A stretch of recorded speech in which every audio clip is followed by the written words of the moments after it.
सोहर होके ललना कहाँ में जन्म हनुमान की तीनों घर में सोहर होके।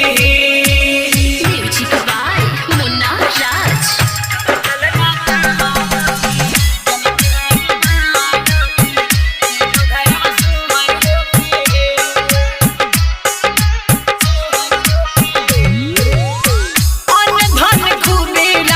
दशरथ जी लुटावेले खुशी में नंद बाबा सोहर गवावेले, खुशी में नंद बाबा सोहर गवावेले, सोहर गवावेले, सोहर गवावेले।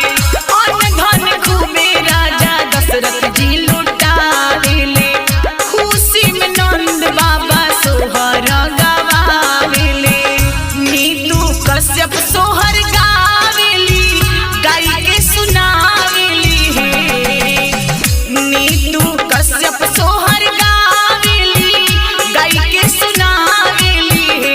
ललना झूमे सारा गौवा जवार ललना के खिलावेला है।